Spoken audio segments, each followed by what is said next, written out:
María, María, Madre del Amor. Radio Paz presenta María Intercesora Nuestra. Ven a mi corazón, ven a mi corazón. Hola, ¿qué tal amigos oyentes? Bienvenidos a este espacio de oración, meditación y estudio para consagrarnos a Jesús a través de María Santísima, su Madre, nuestra Madre. Antes de continuar, invitemos al Espíritu Santo, nuestro director y guía.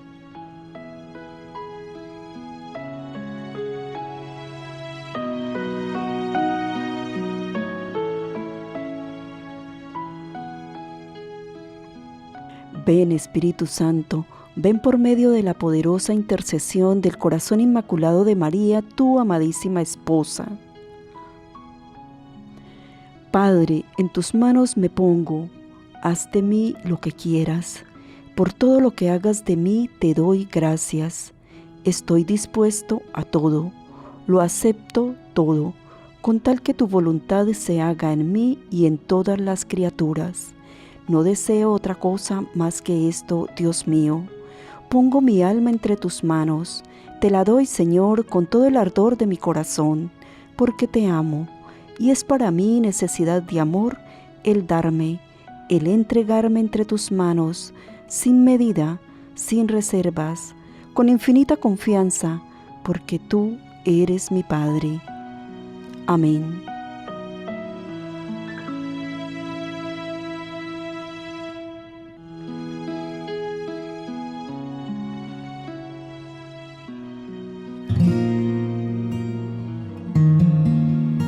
Ciclo Conocimiento de sí mismo.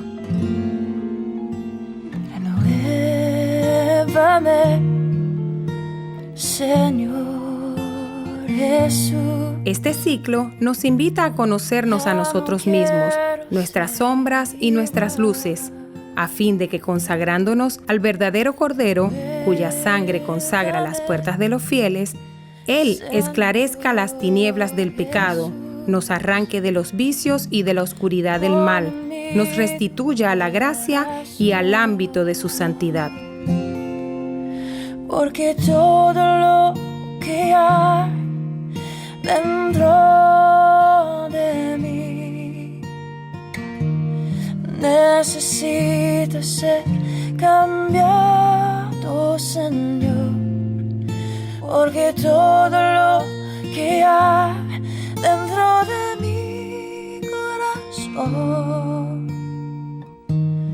necesita más de ti.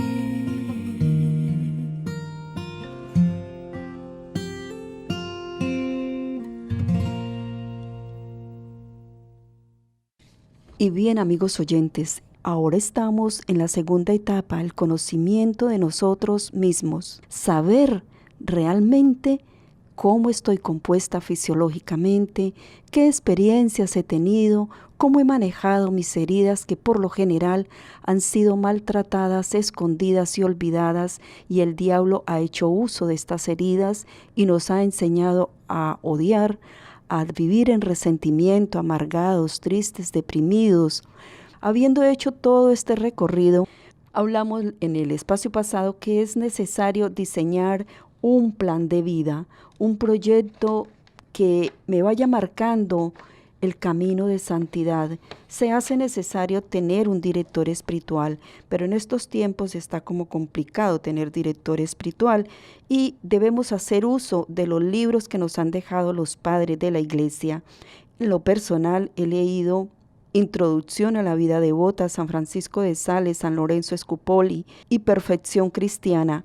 A mí me llegó al oído, por decirlo de alguna manera, Perfección Cristiana en la primera ocasión que hice la coronilla a San Miguel Arcángel hace unos años.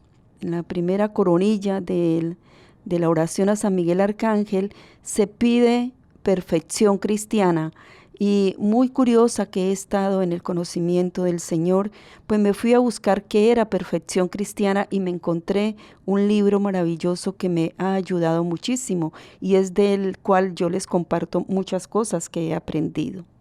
Bueno, entonces hablábamos de un plan de vida para esta perfección cristiana.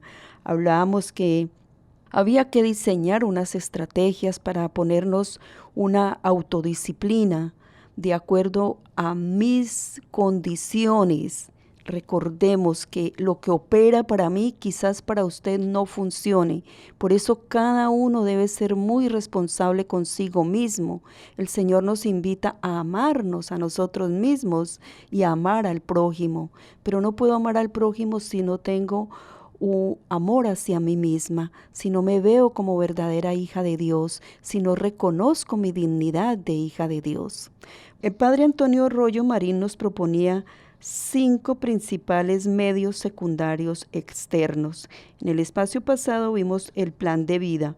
La segunda ayuda exterior sobre la que hemos de apoyarnos para progresar en nuestra vida cristiana y alcanzar la perfección cristiana o santidad ha de ser la atenta y asidua lectura de libros que nos nutran el alma, que nos alimenten espiritualmente, que nos alienten al camino de santidad. Y como les comentaba hace un momento, los libros que yo he leído han sido de verdadera ayuda. Me han ido perfeccionando en el camino de perfección cristiana, en el camino de santidad. Para usted quizás sean otros libros. Hay personas más dadas a la Biblia, que por supuesto debe ser el primer libro que debemos tener como manual de vida, al igual que el catecismo. Sin embargo, para mí ha sido mejor leer a los autores católicos, especialmente los padres más antiguos, Santo Cura de Ars, San Ignacio de Loyola, por supuesto, que ha sido de los primeros que conocí en mi camino hacia la perfección cristiana. Estas lecturas se deben hacer también con una disciplina, con un orden, con papel y lápiz, tomando nota de lo que este santo vivió, conocer su biografía, el entorno social que lo rodeó, su familia, por qué se encuentra con el Señor, o si fue como una Santa Teresita del Niño Jesús, que lo conoce desde su hogar, desde el vientre de su mamá, podríamos decir. Tenemos la experiencia de San Ignacio de Loyola, que después de leer la biografía de los santos, su alma siente el deseo de volverse a Dios. También están los libros ascéticos como San Agustín, La imitación a Cristo, las obras de Santa Teresa de Ávila, San Juan de la Cruz.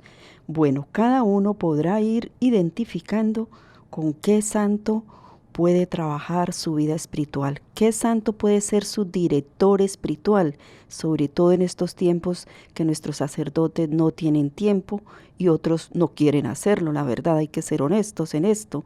Algunos uno les pregunta, ¿quiere ser mi director espiritual? Y ponen una cara de terror que parece que uno les hubiese preguntado, ¿sabe Dios qué? Pero bueno, es la época en la que estamos viviendo y esto no nos puede detener. Nosotros debemos ser responsables de nuestra propia relación con Dios. No es culpa de aquel sacerdote, no es culpa de mi amiga, no. Yo debo ser responsable y ¿qué quiero hacer yo con mi vida? ¿Qué tan santa quiero ser? Y santidad no quiere decir que yo voy a hacer una cosa súper extraordinaria que todo el mundo va a recordar. De Santa Teresita del Niño Jesús se dijo cuando estaba en agonía, abro comillas, lo que decían sus compañeras de convento. ¿Qué podrá decir la Madre Superiora de esta pobre monja después de que muera? Para sus compañeras de convento, Santa Teresita del Niño Jesús no había hecho nada que valiera la pena. Sin embargo, cuando leemos su autobiografía, Historia de un alma, leemos que, dice ella, que desde los 3 años recuerda que nunca le ha negado nada a Dios. Bueno, pues a esto tendremos que llegar nosotros, cada uno en su medida, porque recordemos que no volverá a haber una Santa Teresita del Niño Jesús, no volverá a haber un San Juan de Ávila. Cada uno de nosotros es diferente. Dios no repite. ¿Cómo leer estos libros? ¿Cómo leer estos libros? Veamos. No nos podemos saturar de libros, no nos podemos saturar de historia de los santos. Es verdad que la iglesia presenta en el día a veces hasta más de 10 santos. Yo tengo que escoger el que me llegue y para eso definitivamente necesitamos al Espíritu Santo. Él me hará discernir, me dará la gracia de encontrar justo el que yo necesito. Y hoy en día con los buscadores en internet es maravilloso. De repente a uno le aparece la historia de un santo que uno ni conocía ni había oído decir, y cuando lo lee se enamora de su historia, se enamora de su ejemplo y empieza a trabajarlo. Y en el plan de vida que vimos en el espacio pasado, debo ya incluir no solamente los momentos de oración, sino los momentos en que voy a dedicar a leer un pedacito. No mucho, porque es como comer demasiado. Incluso dicen que ahora hay un pecado que se llama gula espiritual. Y parece ser que sí se da eso. Uno tiene tanta sed de conocer a Dios que va de retiro en retiro, que va de libro en libro, salpicando un poco de libros y a la final no coge nada de ninguno. Por eso hay que ser muy serios en esto. Escoger un solo libro, rumiar ese libro. Si usted es más dado a las Sagradas Escrituras, por ejemplo, escoja uno de los libros, uno de los evangelios, los Hechos de los Apóstoles, o el Evangelio de Marcos, o el de Lucas, en fin, o se puede ir a las historias de las mujeres del Antiguo Testamento. No hablo de la Virgen María porque de ella se dice muy poco en las Sagradas Escrituras. Entonces hay que ser demasiado estudioso y teológico de las Sagradas Escrituras para identificar que en el Antiguo Testamento se habla de la Virgen y luego en el Nuevo Testamento aparece ya ella en Lucas, pero muy poco se dice. De ella hablan más en la revelación privada a los santos. Pero bueno, usted decidirá, yo no les puedo decir cómo hacerlo. Les decía que cómo leer, bueno, perseverancia. Leerlo a manera de oración, pedirle al Espíritu Santo que le ayude a identificar qué virtudes de ese santo quiere Él poner en su corazón o que ya le ha dado y usted no ha trabajado y no se daba cuenta que tenía. Asimismo va a nacer el tema del apostolado, pero de eso hablamos al final. Vamos ahora con el tercer medio externo para ayudarnos en el camino de la santidad. Las amistades santas. Esta sí que es una ayuda bien eficaz y muy importante saberla reconocer. La verdadera amistad es muy difícil encontrar. Dice en las Sagradas Escrituras que es un regalo de Dios. Leemos en el Eclesiástico: un amigo fiel es remedio saludable, los que temen al Señor lo encontrarán. Así nos habla el Espíritu Santo a través de sus Sagradas Escrituras. Una verdadera amistad debe estar apoyada en la virtud, decía Aristóteles, distinguiendo la amistad en 3 clases. Hablaba él de una amistad fundada en el placer, es decir, fundada en la sensualidad, otra en el interés utilitarista y la tercera en la virtud honesta. Solo esta última es una verdadera amistad. Recuérdese bien, realmente es amistad la que está centrada en la virtud, no en lo que puedo sacar de provecho de esta amistad, ni en lo que siento por esta amistad. 3 son las principales ventajas que proporcionan una verdadera y santa amistad. La de encontrar en el amigo un consejo íntimo, al que confiamos los problemas de nuestra alma para que nos ayude a resolverlos. Un corrector prudente y cariñoso que nos dirá la verdad sobre nuestros defectos y nos impedirá cometer innumerables imprudencias. Un consolador, en fin, que escuchará con cariño el relato de nuestros dolores y encontrará en su corazón las palabras y remedios oportunos para suprimirlos y suavizarlos, para conducirme a Dios. se hace muy necesario, con la ayuda del Espíritu Santo, andar muy sobre aviso para que la amistad se mantenga siempre dentro de sus verdaderos límites y no desborde nunca el cauce de la virtud y del bien. Porque si bien es cierto, un buen amigo es un poderoso estímulo para la virtud, también lo es para ir en contra de la virtud y destruir en mí la poca o mucha presencia que haya de Dios en mí.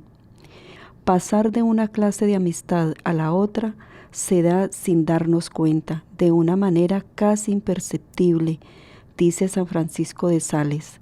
Por amor virtuoso mézclase después el amor sensual y finalmente el carnal.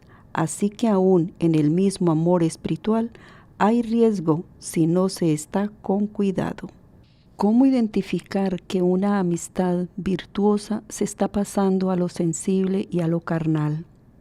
Dicen los psicólogos que cuando estamos en una reunión de muchas personas y mi mirada se fija siempre en esa persona, allí hay una voz de alerta, allí debo hacerme un alto en el camino. Pero si he pasado a la segunda etapa, que según los psicólogos es cuando el corazón empieza a moverse con cierto interés hacia esa persona, y el tercero que ellos indican es cuando esa persona entra en los sueños. En los dos segundos aspectos, movimiento del corazón y aparición en los sueños, quiere decir que estoy en peligro o que se está formando una relación más profunda. Podríamos hablar entre un hombre y una mujer. Ya ahí estaríamos hablando de una atracción que puede llevar a un noviazgo saludable para un futuro matrimonio. Visto desde ese punto de vista, no está mal, siempre y cuando lo mantengamos unido a la oración y pidiendo la gracia de Dios. Pero si es una amistad entre dos mujeres o dos hombres, tendríamos que ser muy delicados, muy cautelosos en qué está pasando, porque podría ocurrir que el diablo nos quiera tentar con algo que nunca nos hubiese pasado por la mente y sería una desviación sexual. Bueno, teniendo en cuenta esto de manera muy delicada y siendo muy concienzudos con analizarnos cuál es la situación que está tratando de dañar esta amistad, porque puede haber amistad entre hombre y mujer meramente virtuosa, que no vaya ni para un matrimonio, ni para una relación conyugal, ni nada de eso. Y puede haber una amistad muy virtuosa entre dos personas del mismo sexo. Hoy en día que se está desvirtuando el verdadero sentido de la amistad, debemos ser muy delicados, muy cautelosos, muy meticulosos, si se quiere decir, para no caer en estas tentaciones que el demonio quiere plantearnos. Más adelante vamos a ver cómo es que el demonio nos trabaja.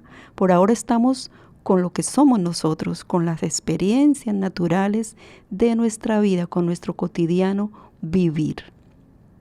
Es necesario, si se ha llegado a la parte grave de dañar una amistad virtuosa, donde no cabe una relación conyugal, donde no cabe una relación de futuro sacramento matrimonial, nos veríamos obligados entonces a empezar a evitar esa amistad, a no asistir a los lugares donde nos encontrábamos, empezar a evitarle las conversaciones, las miradas, los encuentros.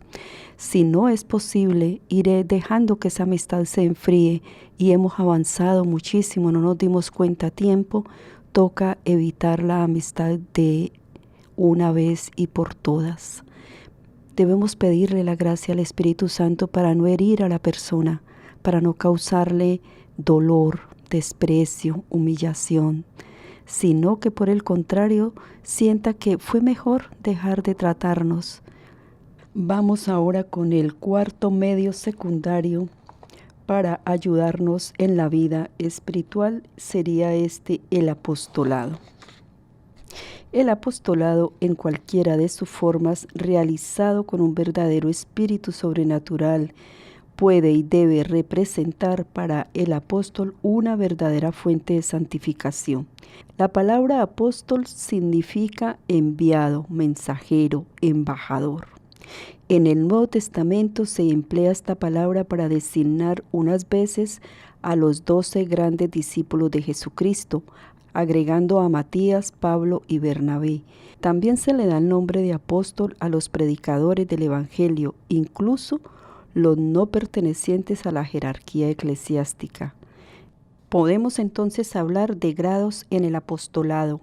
El primer grado, el más importante, el apostolado de nuestro Señor Jesucristo. En segundo lugar, los apóstoles. En tercer lugar, el romano pontífice. El cuarto lugar le corresponde a los sacerdotes enviados por el Papa y los obispos a alguna misión jurisdiccional. El quinto lugar lo ocupan los seglares que están en una organización apostólica. El sexto lugar, y en sentido muy amplio, podría llamarse apóstol a cualquier persona bautizada que dé catequesis, que dé charlas y conferencias. Teniendo en cuenta estos grados del apostolado, veamos entonces qué tan obligados estamos como miembros de la Iglesia de Cristo a ejercer dicho apostolado.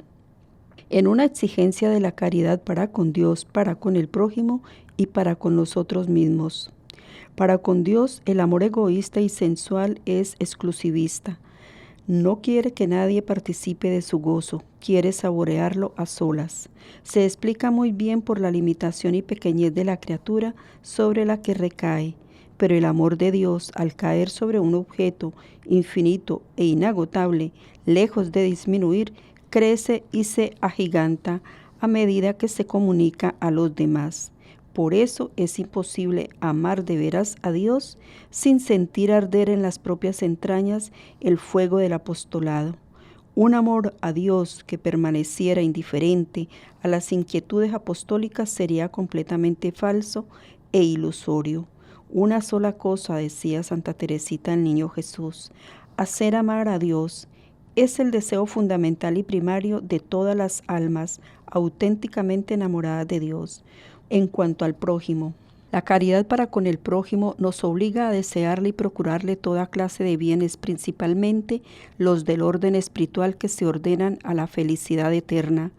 Imposible, pues, amar al prójimo con verdadero amor de caridad sin la práctica afectiva y efectiva del apostolado, al menos en la medida y grado compatibles con nuestro estado de vida y con los medios y procedimientos a nuestro alcance. Para con nosotros mismos, se ha dicho con toda razón que la limosna material beneficia mucho más a quien la da que a quien la recibe, porque a cambio de una cosa material y temporal se adquiere el derecho a una recompensa espiritual y eterna. Asimismo ocurre con el apostolado. Se beneficia quien recibe la enseñanza espiritual como el que la transmite. Al entregarnos a las fatigas apostólicas en bien de nuestros hermanos, acrecentamos en gran escala nuestro caudal de méritos ante Dios. Es por eso que el apostolado es una práctica excelente de práctica del amor a Dios, al prójimo y a nosotros mismos. Bendiciones. María,